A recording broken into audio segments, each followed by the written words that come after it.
کریں گے۔ لہٰذا ان دو ممالک کا نام سعودی عربیہ اور انڈونیشیا کا تھا۔ اس کا کہنا تھا کہ ان دو ممالک میں سے ایک نے ہمیں تسلیم کرنا ہے اور یہ ہماری ایک بڑی فتح ہوگی اس خطے میں ہمارے تعلقات کو استوار کرنے کے حوالے سے۔ تیسری خبر ہم آپ کو بتائیں کہ عراق اور ترکی کے بھی حالات کچھ ٹھیک نہیں ہے۔ ترکی وقتاً فوقتاً عراق کے مختلف علاقوں پر مختلف حیلے بہانوں کے ساتھ بمباری کرتے آئے ہیں، لیکن آج پہلی دفعہ عراق کی جو مقاومتی تحریکیں ہیں ان کی جانب سے باقاعدہ ترکی کو وارن کیا گیا ہے۔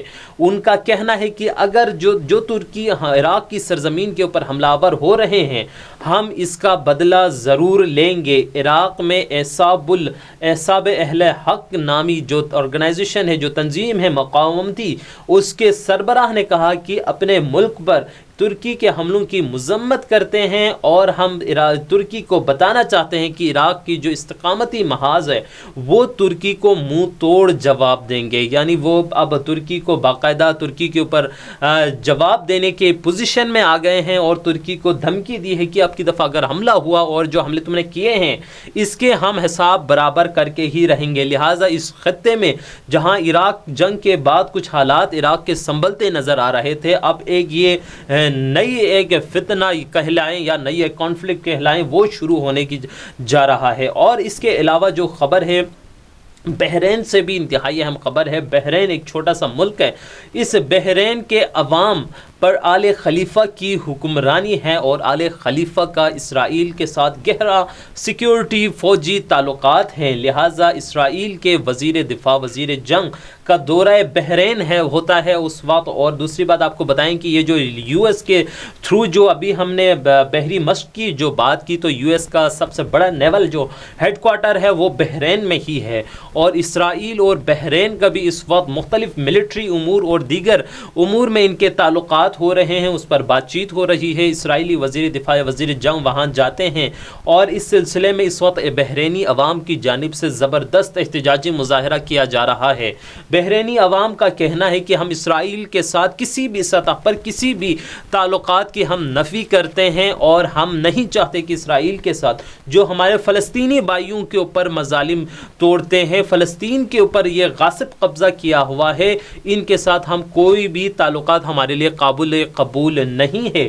لہٰذا بحرینی عوام مختلف پلے کارڈز جس پہ آل خلیفہ اور اسرائیل کے خلاف اور ان کے موجودہ جو دورے اور ان کے معاہدے ان کے خلاف نعرے درج تھے اور وہ سراپا احتجاج تھے۔ ناظرین کرام، اب ہم بتاتے ہیں کہ یہ جو اسرائیلی صدر کا جو مسلسل دورہ ہے یو اے ای اور اب ترکی کا دورہ کرنے والے ہیں، اور اس کے علاوہ امریکہ کی اپنے اتحادیوں کے ساتھ یا امریکہ اپنے جو ہمکار ممالک ہیں ان کے ساتھ ایک اتنے بڑے ایکسرسائز نیول ڈرل کی تیاری، یہ موقع اور ٹائم انتہائی اہم ہے۔ ہمیں یہ دیکھنا ہے کہ کس موقع پہ کس اہم موقع پہ یہ لوگ یہ کر رہے ہیں۔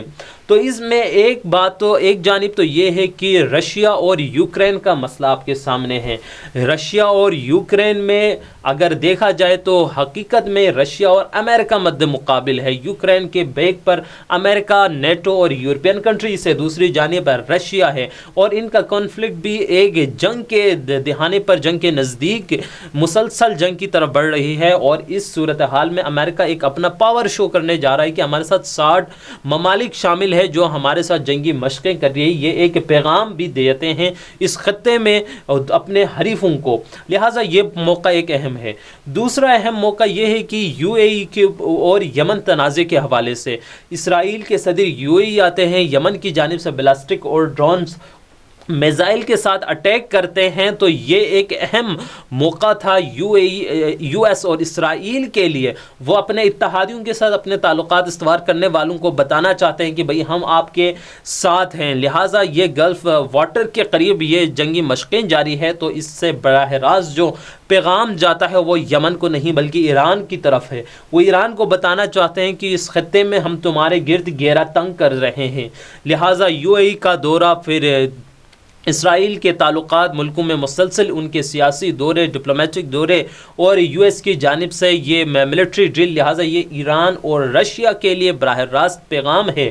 تو یہ خطے کی صورتحال کچھ اس میں تبدیلیاں بھی آ رہی ہے اور کشیدگی میں بھی اضافہ ہو رہا ہے، اور اس سے سب سے بڑی جو مسلمانوں کو تشویش ہے اس میں پاکستان کا اسرائیلی افواج کے شانہ بشانہ اس ملٹری ڈرل میں حصہ لینے پر پاکستان کو، مسلمانوں کو تشویش ہے۔ لہٰذا اس حوالے سے مزید اپڈیٹس بھی ہم آپ کو دیتے رہیں گے۔ اگر آپ کو ہماری یہ ویڈیو پسند آئی تو کمنٹ سیکشن میں اپنی آراء کا اظہار ضرور کیجیے گا، اور اسی کے ساتھ ہی مجھے دیجیے اجازت۔ خدا حافظ۔